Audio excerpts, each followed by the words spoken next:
Okay, we are 2 minutes past the hour. Allow me to introduce myself. My name is Cora Dupuy, and I'm with Brandon University, and it is my pleasure to start the second of 4 sessions of the CEWIL Canada Research Series. To begin, I would like to acknowledge that the land on which we are meeting with you, the land on which I am meeting with you today is Treaty 2. That is the traditional territory of the Anishinaabe, Cree, Ojibwe, Dakota, Dene peoples, and the homeland of the Métis Nation. I also acknowledge that as we come together while staying apart, we may be gathering on other traditional lands from around the world. We acknowledge the enduring presence and deep traditional knowledge, laws, and philosophies of the Indigenous people with whom we share these lands today. With me are the series co-organizers from CEWIL Canada's Research Committee, Dr. Andrea Sater of Simon Fraser University, Shay Ivkovic of the University of Waterloo, Sean Elliott of Wilfrid Laurier University, and Rachel Braun of the University of Calgary. On behalf of this group, I'm extending a warm welcome to all of our attendees. As we start our session, I encourage everyone on the call to share their name and institution in the chat. You are also very welcome to include your land acknowledgement. It would be nice to know which of our colleagues are here today and where they are joining from. A few notes about the Zoom platform. If you run into technical challenges during the session, your best bet is to leave the call and join again. If the issue persists, please notify us in the chat. We hope to have time for a few brief questions at the end of each presentation. Please use the Q&A feature, which is located on the black bar at the bottom of the Zoom window, to submit your questions. You may address the question to a particular presenter or to the panelists in general. I will moderate those questions at the end of each presentation. What started last week and over the weeks to come, the CEWIL Research Series will feature 8 research papers published in the practice of cooperative and work-integrated learning in the Canadian context. This book brings together a collection of the research on the practice of cooperative education and WIL. This book is meant to do 2 things. One is to inspire researchers and practitioners to apply research to their WIL practice. At the same time, it's also there to inspire the WIL community at large to ask more questions and to propel research forward. It is available for free to download on our website, and Rachel Braun will be posting the link in the chat right now, so you can go there and download a copy of the ebook. So let's kick off our presentation. I invite Sean Elliott of CEWIL Canada, and his research is WIL in the Ontario College sector, and Kathleen Clarke from Wilfrid Laurier University also participated in putting this together. So over to you, Sean. Thank you, Cora, for this amazing opportunity to share with you. You know, little did I know that as I joined the last series, I think it was in 2020, that I would actually get the opportunity to be one of the presenters. So amazing. Due to the challenges though with my camera and my internet, my presentation has been pre-recorded. That will be shared by CEWIL's support team here today. Thank you so much for our team getting behind this. It's also available on the YouTube link that I will provide in the chat in case there's any issues with your internet. And so basically after 11 minutes, we'll return for a Q&A discussion. So if you want to get that started now, then we can listen accordingly.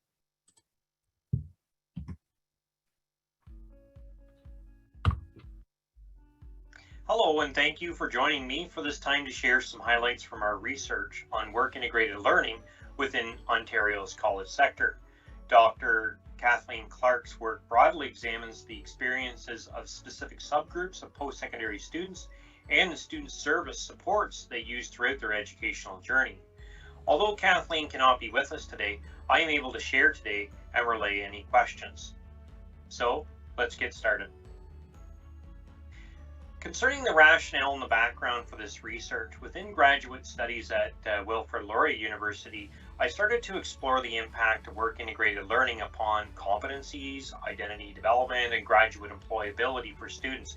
And as I was examining needed attention on this topic, it coincided with my role at the iHub with CEWIL Canada. The term college can have a variety of meanings. In Canada, however, the term is used to differentiate between university or college. Within the college sector, the creation of the Institutes of Technology and Advanced Learning, or ITALs, in 2003 created differentiation, whereby ITALs were now different than colleges of applied arts and technology. Research can be found on WIL within Canada's university sector, but little can be found on the college sector. Yet Colleges and Institutes Canada represents a total of 139 publicly funded colleges and institutes across the country. So research in this area is warranted. And WIL is integral to the development and the focus of college education in Ontario. It is inherently part of its origin, being rooted in economic development. Most Ontario colleges were formed around the late 60s to respond to industry and community needs. As education has increasingly been focusing on competency-based credentials, it has established Ontario colleges to entrench WIL into its strategic mandate agreements and program development. So due to the sparsity of the literature on the college sector, it prompted me to dig deeper into the topic. And bringing this to Laurier's graduate studies, Kathleen and I discovered the need for an environmental scan of the sector and started with a manageable sample. However, the implications of these gaps are that more needs to be researched and documented within the college sector to better assess, monitor, enhance, and establish policies. A key point is that the very research that's needed for enhancement and policy directives is not inherent in the college institutional structure. So it needs to be an integral part of the results seen and the work that is already being done. The hypothesis or the assumptions, or what we know from experience in the sector, is that the majority of WIL college practitioners operate with the expectation that WIL is a strong determinant on graduate employability. And the benefits of experiential and WIL are well documented in Canada. It is seen as an ideal strategy to future-proof the Canadian economy, and it supports the origins of colleges in Canada. In Ontario, many colleges were created in response to a demand for increased access to post-secondary education, and the enrollment numbers are increasing at alarming rates. Reports indicated that Ontario colleges not only make participation in WIL a key component to program completion, but are mandated to include it for their funding. The growing commitment, participation, and results of WIL within Ontario's college sector is something that can be highlighted, expanded upon, and celebrated. The research questions focused on the following: what literature exists focused on WIL on the college sector in Ontario specifically? And then secondly, what content is shared about WIL requirements across institutional websites of a sample of colleges in Ontario? So let's talk about the findings that arose in our study. Conceptualizing WIL. The increasing recognition that experience is an integral component of post-secondary education has created a need for clarity of terminology that is used in reference to WIL. Examination of the literature and the college websites revealed that nomenclature in this area is complex and refers to a variety of terms. So some ambiguity exists between the concepts of WIL. And current work within the Canadian context suggests that a WIL typology requires explanation because the terms are often used interchangeably. The complexity of language that we found in the literature and on institutional websites is consistent. Some institutions are actually creating stakeholder materials to better distinguish between the various forms of WIL that may not be just co-op or whatever form organizations may be familiar with. In conceptualizing WIL, CEWIL outlines 3 ways in which student experience is embedded. The first includes all experiential learning that is embedded in the program or course design. So this could include curricular work that is demonstrated in field experience, simulation, labs, project-based coursework, and some research found regional differences in the references to the terminology in Canada, and these differences in expectations affect the implementation of WIL at institutions. The more central WIL, work integrated learning, that obtains accreditation consideration is experiential embedded in the program design that includes a third-party engagement that is often referred to as the host organization. These include the 9 forms of WIL that are defined by the Quality Assurance Council. The third type of experiential learning students obtain is valuable student-driven participation, and this is not embedded in program or course design, and these can often be extracurricular experiences that could include a variety of student activities. The next finding looked at the organizational structure and the delivery models of the WIL initiatives and centers. The first delivery model is centralized, where all forms of WIL and services are coordinated through one department, typically where direction for coordination is done through a co-op, career, or experiential learning center. The next structural model is one that is decentralized, where all forms of WIL are coordinated in other departments, usually within the respective academic schools and/or program areas. And in most cases, decentralized models will see various practitioners in the academic departments coordinating the WIL components. The third structure is a hybrid delivery, where there could be a combination of the previous 2 delivery models. And our analysis revealed that most colleges we looked at utilize a hybrid delivery model, typically seen where there is co-op and career center, and other forms of WIL are handled in the other academic areas. Another finding revealed evidence that there is intensified focus on WIL, and this was evident through strategic mandate agreement requirements for mandatory WIL participation and entrepreneurial innovative WIL opportunities. Ontario SMAs have created the impetus for many colleges to incorporate WIL into their programs, and many have made this a top priority by including it in 100% of their career-focused programs. This increased commitment to WIL was demonstrated in some colleges agreeing to include WIL with each program renewal and new program going forward. Participation findings indicated that students enrolled in WIL-related programs at Ontario colleges have mandatory requirements to complete these experiential credits as part of their course completion. One college's creative focus extends into offering different students who have fresh, innovative ideas for their employer partners, proposing that they could hire a new co-op student every 4 months. Most colleges extended their commitment by dedicating consultants to specific programs. By offering a trimester format, they enhance the availability of student talent. Employers are capitalizing on this prospect for their talent pipeline. Entrepreneurial initiatives and innovation have become part of the DNA that Ontario colleges are integrating into their program delivery and strategic planning. However, in the research, these opportunities were entrenched as an automatic response in addressing economic drivers in the economy. Several colleges have entrepreneurial hubs to allow students to explore at the ideation, implementation, or enhanced execution stages. Some not only provide entrepreneurial supports for co-op students, but also offer collective labs to empower students in marketing, the gig economy, or venture initiatives. Inspiring entrepreneurship and social innovation, colleges establish programs to take it to the next level through resources, training, mentoring, and angel investors.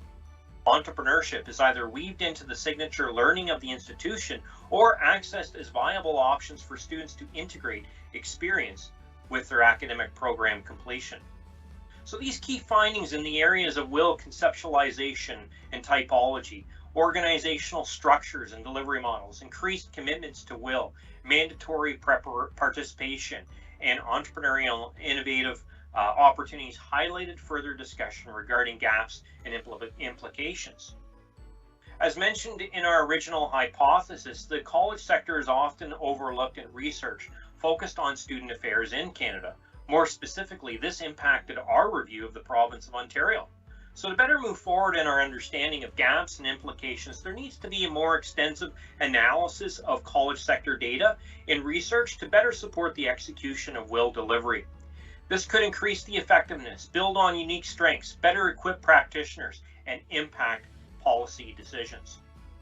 recommendations for practice and research arose indicating that colleges in Ontario should highlight and document their unique strengths.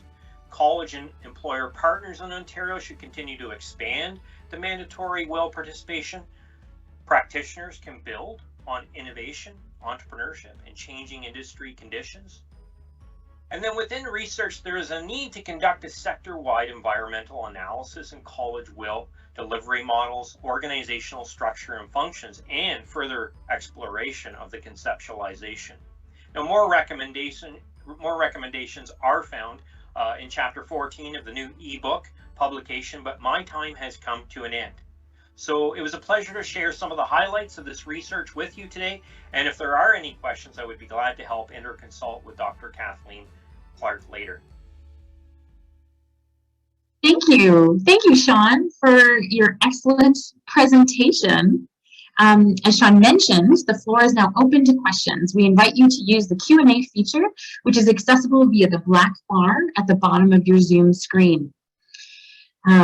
Let's see how many we can get through in the next couple of minutes, but I'll start us off with a question. So, Sean, noticing that your research focused predominantly in the province of Ontario, what are the implications that this study could have in other provinces across the country? And so how does it compare in different regions?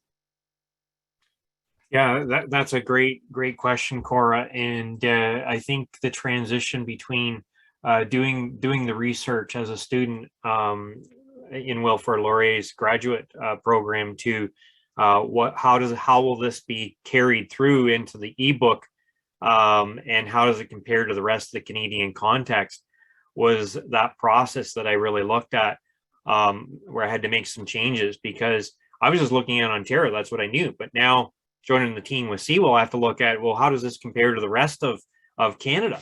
And yeah, I mean, we were looking at specific unique factors and outcomes and impact that the Ontario college sector had. I mean, for an example, even around some of the origins, or maybe even around some of the impact that the funding arrangements had with this strategic mandate agreement, kind of entrenched the work integrated learning component into the institutions itself, and maybe how they were handling program design or even program renewal. It was incorporated there and had to be in order to ensure that that funding would continue. However, you know, moving forward across Canada, we also saw with a lot of the literature and other reports that there were different regional differences in other parts of the province, and so you'll see some references to that in my chapter.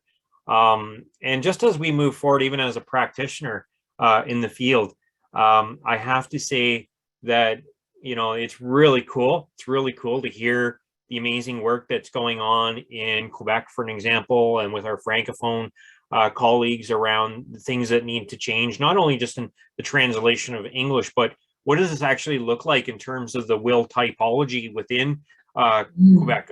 We compare this to what's going on in BC and the great work that ACE-WIL is doing, and comparing that to the Atlantic provinces, where we see more of a community mindset and collaboration around that. I mean, it's really cool. So one of the things I just want to say as I leave it for some other questions is we really need to create some conversations in how we look at the trends, how we look at studying the college sector. And like I mentioned, there's really limited data when it comes to the college sector.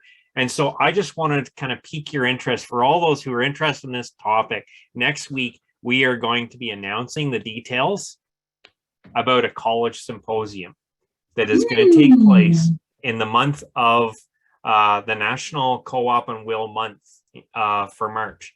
So stay tuned, folks, but you can save the date. I can't tell you all the details yet. It's going to be amazing panel, incredible sessions, but it's going to be a whole symposium on some of these topics on March 10th, on the afternoon of March 10th. Okay, so stay tuned. You heard it here first, folks. That's right. Thank you, Sean, for that. We have many great questions, so I'm just going to jump right in. So one of our colleagues asked, especially when it comes to terminology, is it important to differentiate university-based will and college-based will, either in research and conversations with community partners, in terms of the purpose of the college system and the university system? So what are your thoughts? Do we need to distinguish?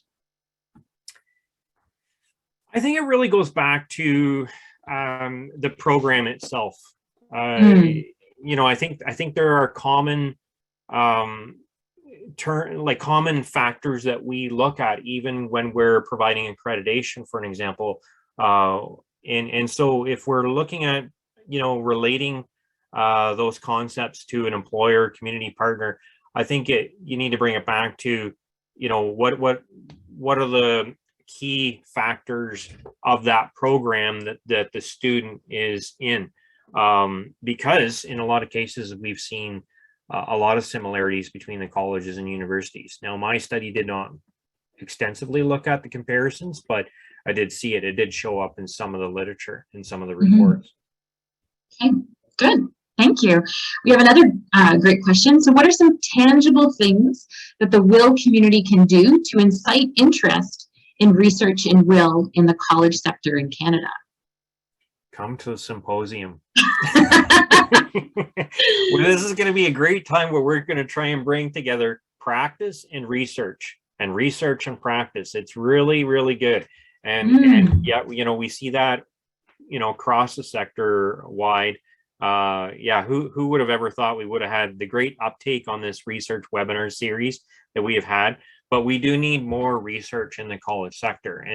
And part of what I look at is that a lot of that is not actually established. It's not inherent within the college sector. For an example, even when we look at different sources of funding that come out for WIL projects, it doesn't often include funding for, let's say, administration or for faculty to run that, yet, you know, for staffing, but yet within the university sector, that can often be allocated. So right away, it creates an issue and a difficulty for people to entrench that data analysis and research to continue on within the college sector. So keep plugging away, folks, on your own, even if you have to do it on the side of your desk, until someday we're going to see this change. But for now, we've got to collaborate, work together, come out to these sessions that CEWIL puts on. We want to serve you as we serve and work and collaborate together.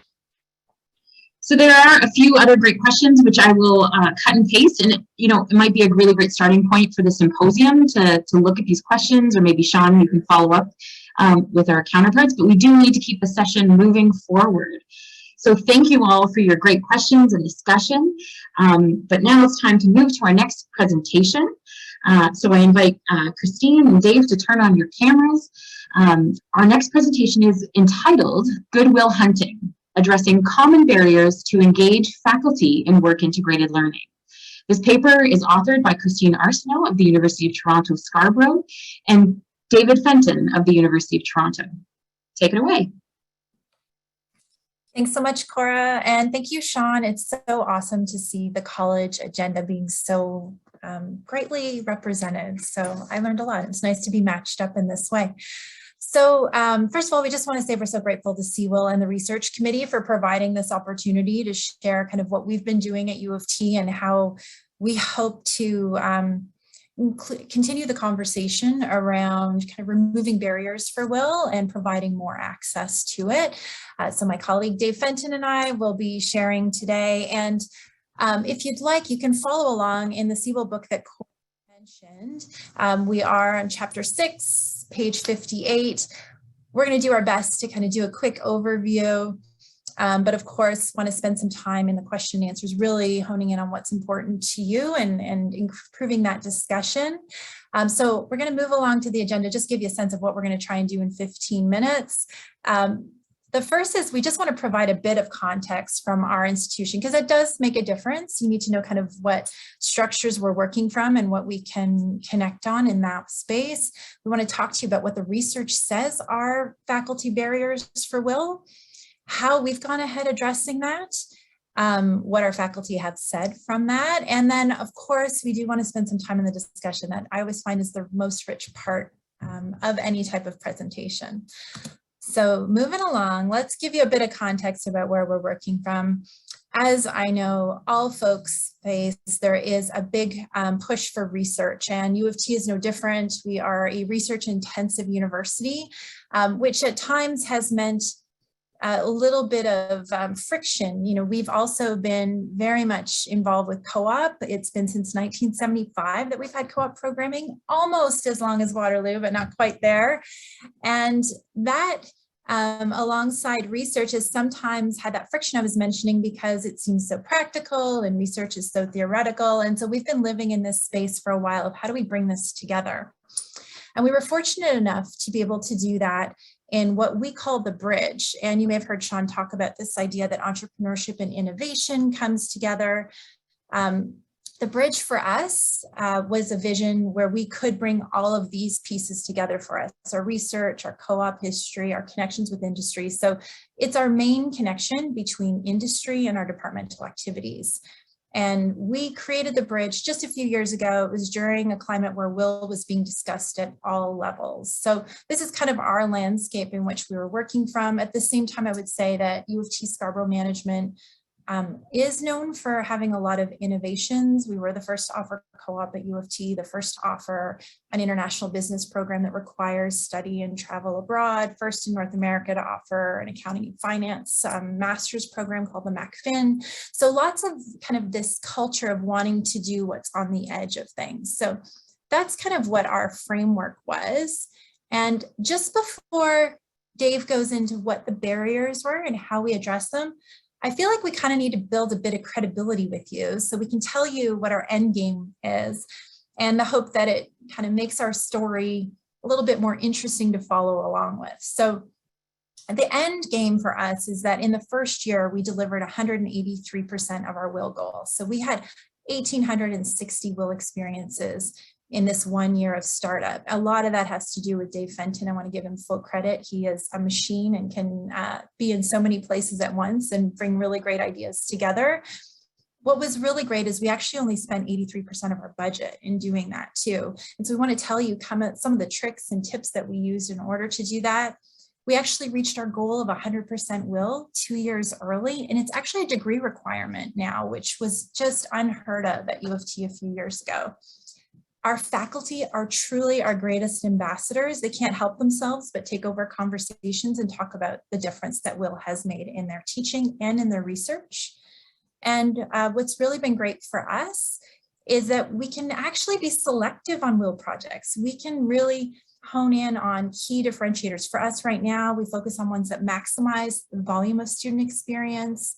Of course, we always have quality there, but we also prioritize those that are involved with research, that aligns with our faculty interests. And lastly, we have the benefit right now of looking at ones that really advance the equity, diversity, and inclusion lens. So that's been our current priorities for WIL projects.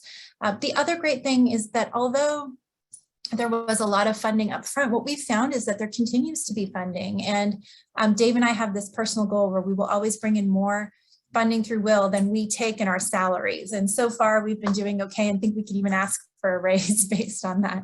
So with that being said, I'm going to hand it over to Dave so that he can share the next parts. Thanks, Christine.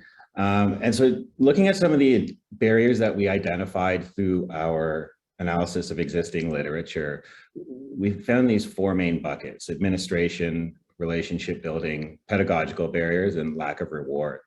And so looking at administration, the WIL workload associated with assessment alone is estimated to be 4.5 hours a week. And that's from Bullitt and Johnson. And so for many faculty members, adopting WIL projects into the classroom is considered an administrative burden more than a requirement of the curriculum. And despite the pedagogical values, experiential learning, and the versatility and flexibility it provides faculty in reinventing their courses, it does require a unique approach to teaching and grading considerations. From relationship building, prioritizing relationship building beyond their immediate contacts is a tough go for some folks. And their comfort with being a guide on a side versus a sage on the stage, it really changes the dynamic of how they have to approach their engagement in the courses, and also coaching our partners to do the same. Looking at some of the pedagogical barriers, literature from Dean et al. From 2020 stresses the importance of defining forms of will. We found that it was also very important to define will within our own context and have a very simple and clear and applicable definition, and just breaking it down really simply to, of what existing examples, what would we count, what we wouldn't count, and then what would be close with some edits. And so thinking of lack of reward, this is one that's particularly important in a research intensive university such as University of Toronto. The time that's required to run these programs is perceived to have a negative impact on their research output. The effort does not necessarily translate to recognition in the areas that are valued, such as tenure track. It offers little motivation as a result. However, there are some strategies that we were able to come up with that we think aptly addresses these. So thinking of some of the strategic approaches in addressing administration, we met with faculty to understand their current pressures and interests. We looked for champions among that group. We looked to leverage funding to support their work as well as support the administrational requirements. We want to really understand the supply and demand of opportunity within our institution. So we are looking not only at our own co-op program as a means for support, but also elsewhere in the institution of collaborators that could help support this. And we wanted to build our programming and our tools that we used with a lens of sustainability and how we could keep this going beyond the funding sources that we had immediately. And then Christine had the vision of hiring staff with an entrepreneurial mindset to help support this and help grow this and think about some of those considerations that we've mentioned. As far as relationship building is concerned, we want to fully understand and collaborate within our own institutions, externally facing departments. We wanted to build on what we had and leverage the strength of these networks that were fostered in the community and fostered with industry, and create pathways for folks to integrate what they want to do with the university culture and vice versa. And so to help do that, we came up with this notion, this model of the acceleration web, which we refer to in detail in the article. In its plainest form, we're hoping to break down institutional silos. We want to stimulate the creation of student-led initiatives and intellectual property. It's really innovation driven by collaboration, focused on developing assets, assessing assets, creating new assets, managing those assets, and then deploying those assets into the community. So in short, it's identifying the expertise in our own institution and with our external networks, and then meaningfully connecting those where appropriate. And so when it comes to connecting those and working within those frameworks, we developed this model called the Project Accelerator. As you can see from the image, it's based on the notion of a funnel. And with any project early on, when we're doing the initial project curation, we have to do environmental scans, we have to do a lot of analysis and discovery. And we found a real strength in doing that with work integrated learning, having a lot of students in early stage courses work on those projects to develop some insights that then feed into the later stage students working on some more refinement of those concepts. And then at that point, we engage with domain experts, be it faculty or co-op students that we hire. And all of this culminates around building the final product and the outcome and then deploying it. And it's based on the lean methodology and agile project management frameworks. They're really at the core of this model, and we explain those more in the article, and I encourage you to read those pieces specifically. But as far as some of our strategic approaches that we've been able to achieve and address through this model and the application thereof, we've touched a bit on the administration and relationship building, but specifically as it relates to the pedagogical barriers, the relationship management and interaction is really meaningful. And we really, in defining it appropriately, we're able to categorize what it would include. And so we defined it across our program and within our context, and we were able to deliver through our model will engagements that allow us to align with the institutional's values and strategic goals. We removed the labeling, definition, and confusion. We were also able to maintain a sense of quality in how we deliver those projects. And so we defined it very simply as actively involving the external partner, industry, or community agency in the co-design and evaluation of a project for credit that had not yet been solved or explored. As it relates to lack of reward, we took an approach to really prioritize WIL projects that support faculty research interests. It was a real easy way to engage with them if it was giving them an opportunity to connect with someone in a domain that aligns with their research interests. We also want to ensure fully that students recognize and provide feedback on the WIL experiences. So we created a survey to capture that information on an ongoing basis. We made WIL a strategic priority for our program. And then we also ensured that we aligned those projects with the strategic priorities of our institution so that we could ensure that we would have engagement across the institution and we would have recognition, hopefully, across the institution, and also opportunities to seek funding and partnerships across the institution and externally. And so just touching on some of the faculty responses that we've received to date, one piece was that from an assistant professor in marketing, she said, most importantly, the student response to these projects has been overwhelmingly positive. They find it rewarding and enriching to connect what they learn in the classroom with its applications in the workplace.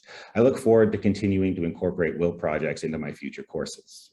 From an associate professor in our organizational behavior and human resources stream, WIL projects have proven to enhance student learning significantly, as well as assist organizations in meeting their strategic goals. And lastly, from an associate professor in our accounting teaching stream, he said, I have applied WIL in 3 of my courses. WIL has greatly enhanced the learning experience for my students. Students can now apply their knowledge they learn in a real business environment. It is motivating to our students as their ideas get accepted by the companies seeking their advice. I'll now pass it off to Christine. Awesome. So what were next steps for us? So we finished writing this about a year ago. And one of the things that we learned was that we'd spent all this time trying to work with our faculty on WIL that we actually forgot our major student audience, and they weren't necessarily recognizing WIL in the courses. So we kind of have since then gone on a campaign where we are trying to educate our students on what WIL is when they experience it in the classroom so that we can have more robust reporting from their perspective. Of course, we're continuing to look at ways that we can analyze our work to improve it, to figure out how we can continue to increase the value and benefit and impact of WIL, and that's with all of our stakeholders. So these are kind of the next steps for us, and we're happy to open it up for discussion. I see there's already some great questions in the FAQ, which is exciting. There absolutely is. And so our first question is, what are the most effective WIL revenue structures at U of T? Great question. And this one comes up a lot because we're all worried about it sustaining itself, right? But the big thing that we have found is super helpful is partnering with others on applying for grants. And we've done this in a number of different ways. We've worked with community agencies. We worked with a newcomer agency group to apply to Canada Immigration to be able to create a database on how newcomers track services through when they arrive in Canada. And so we can kind of predict if there's any type of adjustment in the world where we see kind of migration coming to Canada, we can anticipate what needs would be there. And so we've, with WIL, we're always solving problems, and that's what a lot of grant money and research is interested in. So we'll also co-apply with our professors for their research grants and put in funding to support WIL. And most recently, we worked with our international office that was working on a very broad university grant to do work in Africa, and we're successful with that too. So we've just found partnering, and Dave could probably give you 5 examples of local agencies as well if you ever wanted to talk about those too. That's great. Thank you, Christine. So another question, was the faculty barriers literature through a Canadian context, a management context, or another combination of contexts? Dave, you want to take that one? Yeah, it was actually a global context. However, there was a focus on Canadian content as the first area of exploration, and then we branched out in some other great literature that came through the International Journal of Work Integrated Learning and some other sources. Great, thank you, Dave. Rachel asks, she starts with, apologies if I missed this, but did your research look at various types of WIL or primarily co-op? and or other WIL activities that are structured similar to WIL? So a lot of what we were looking at was WIL in a very general sense. So there were pieces that were focused on co-op, but a lot of what we were talking about from the numbers and metrics side was focused on the curricular work integrated learning. So things happening in the classroom. And that's what we were really hoping to expand beyond this. When I joined in this role, prior to doing, the time of focus for this paper, we were just doing predominantly co-op. There was some activity, but wasn't necessarily formally recognized. So the hope was to capture the other 40% of our program that didn't have co-op experiences and create opportunities for them to gain that through the classroom. Thanks. Another question in a different direction. Would you say for student time and energy that WIL in every course could have a negative impact? My question assumes that there's a lot of time spent outside the classroom engaging in WIL. This is such a good question because it shows too that we should have clarified something. And that is when we say 100% WIL, we don't mean 100% in each of the courses. What we mean is that students before they graduate will have WIL experiences as part of their degree. And so what we've done is we've put that, and I keep saying we, but really I should say Dave did the lion's share on this, and that he ensured that a couple of our core required courses in our degree always has WIL. So we guarantee that our students have, it's like 2 experiences. If they do co-op, that's more, but we're just talking mostly about curricular WIL here inside the classroom. And then we have a number of other courses that students may take or may not take, but at least it's in the course. So our students aren't doing WIL in every single course. And it is more work, definitely for Dave and for the professors, but the reward seems quite great. And the students, the learning and the impact from the surveys that we have seen and the responses, the students are really seeing the value of it. So I don't know, I feel like it's kind of the reward is there for the return on investment that they're looking for. I don't know, Dave, if you have any additional thoughts on that.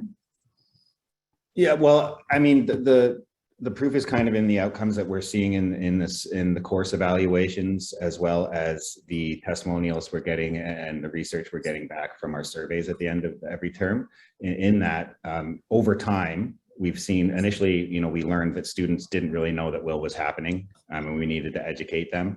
And then over time, we've seen that it enhances their understanding and appreciation of what they're learning in the class and the learning outcomes. And then the testimonials that we get are saying, please add more, please do more. This is my preferred way of learning, et cetera. So, I mean, that's not the case for every student. There are different styles of learning. However, what we're seeing consistently across the board is the appetite is increasing and students are really gravitating towards this style of learning.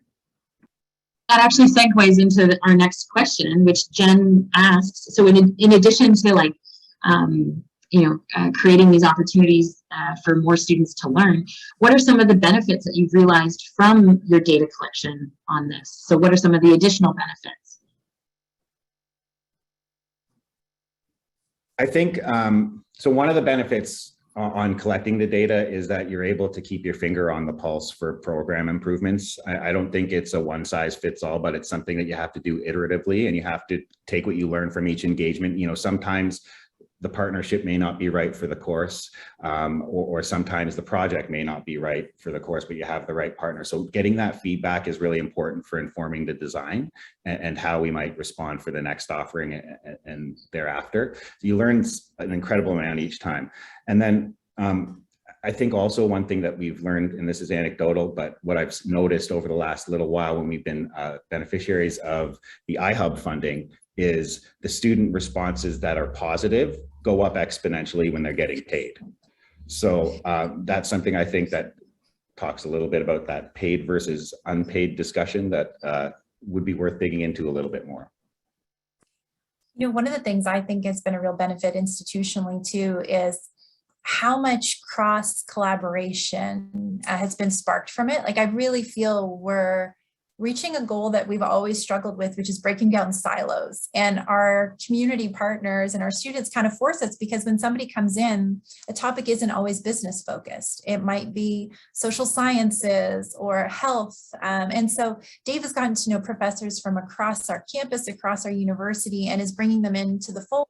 Even we had a press release yesterday, Black History Month, some work we're doing with starting business entrepreneurs who are Black in tech. And that went across the university. We got a call today from a professor downtown that we've never met. This is, my golden interest area. How can I get involved? And so there's been some really great benefits, I think. And Will sparks that. People see great work happening and they want to be part of the solution and want to study it along the way. It's also opened up a lot of nice international partnership opportunities. And Christine touched on the funding for entrepreneurship in Africa. However, through that network, we've also developed some intercurricular collaborations with universities in Ghana. And we have a number of projects this term, I think 3 of them that we're working on with businesses in Ghana as well. So, and that's just because we have the capacity within our courses, we have a good understanding of what courses are able to take on what type of projects. When those opportunities present themselves, we can match them up and have some successful outcomes. That's great. I mean, you kind of talked about the past and also the future. So we do have one more question for this presentation. This attendee mentioned that 100% student participation is a great accomplishment. What is the number of students that participated in these programs, in these WIL programs? They thought it was U of T Scarborough, but maybe it's even bigger than that. Yeah, so for us, we're in the management department at U of T Scarborough. And so we serve 2,000 BBA students who are required to have WIL prior to graduation. And believe it or not, this is where I think Dave's work has been really exceptional too, is that it's really just him. He's the only staff member dedicated to this. And so when we talk about scale, and I guess that kind of Vicki a little bit around, being that entrepreneurial mindset of, there's some faculty who really want to get involved and letting them do that and take it as far as they want administratively. There's others that want the administration done for them. And so trying to be a bit of a chameleon and filling in those gaps to just make this all work until they want to kind of take it on their own and leveraging those champions. So that's answering 2 questions in one. Yes, it is. And it segues into our next question. So Vicki asks, what administrative supports are you providing to faculty who have embedded WIL in their courses? Many of our faculty are asking for teaching release due to the extra workload involved in running these types of courses. So how did you figure this out? Interesting. I've never heard that before, Vicki. The faculty are asking for releases. I don't know, Dave, have you heard that? Or I'm sure you have comments on this. I'm sure there's faculty who want releases, but I don't know if they're formally requesting them. It depends on the project, it depends on the individual, and really try to take a bit of a white glove service approach to dealing with each individual and each circumstance, because I think you need that flexibility.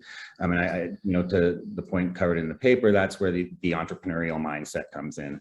And that's also where the benefit of having a model like the Acceleration Web comes in handy as well, because if it's not my area of expertise or not a resource that I can directly apply, knowing where else I can access that support within the institution is really valuable. And it does really range. In some cases, it's writing grants so that we can get funding so we can hire additional TAs or support subsidies of additional TA hours. In other cases, it's engaging with partners that may complement one of the requirements of the projects that neither of us can address. In other courses, we go out and we seek domain expertise from faculty who might be researchers in that can help inform the research that goes into the project outcome. And so it really varies, and that's kind of the exciting part of the job, is no day is the same, and you get to work across the institution and you get to meet a lot of cool people and hopefully inspire students to do some really cool things. There's 2 next questions that are very similar, so I'm just going to combine them. So one of our attendees saying, I'm doing similar work with faculty and find that many see the university's purpose as a barrier, meaning they do not see the university as needing to connect with career readiness or the development of industry or skill building. And then another attendee asked, do you see any of these theoretical pushes from faculty? So those are kind of similar, that there's this conflict or this tension. So how have you overcome that? Yeah, so I think, one thing that can inform that conversation is the fact that, the institution's mandate is one of the stakeholders in the equation. And so we have to look at the audience we're serving, and is it students? In a lot of cases, I think it is. In our case specifically, that's definitely somebody who we want to cater our program and our department towards. And so the student appetite and the industry appetite, the external appetite, is for career readiness training. There was a graduate survey that showed, I think the statistic was in around 86% of students wanted more work integrated learning around 2016. And I know that number has probably gone up since we look at some of the demand from industry to hire work ready graduates. And so I think that's a byproduct of the current economy and the current job market, et cetera, and the thirst for talent as we respond to the pandemic. And there's other research in that domain that indicates the same, especially for an entrepreneurial mindset, in fact. So, this is a great way that we can get students thinking innovatively and thinking critically and applying a lot of what we want to have as an outcome of a university education, and just have it in a sandbox where we can control its application. And so I think there are strong academic merits to it. There's a lot of research showing the academic merits of it. There is a demand from the student side. And if we go down a level from thinking of the broad university, if we look at their strategic priorities and what they want to achieve at U of T, for example, experiential learning, innovative curricula, those are areas that we want to invest in, as well as serving our communities and serving equity, diversity, and inclusion for inclusive excellence. We can accomplish all that with work integrated learning. And I think some of what we've touched on in this chapter really points to that. So I think once we unpack everything along those, or aside from those kind of broad initial statements, and we look at what's out there in the research and the literature that's taking place in the community, we can get a pretty compelling answer as to why we should be doing this.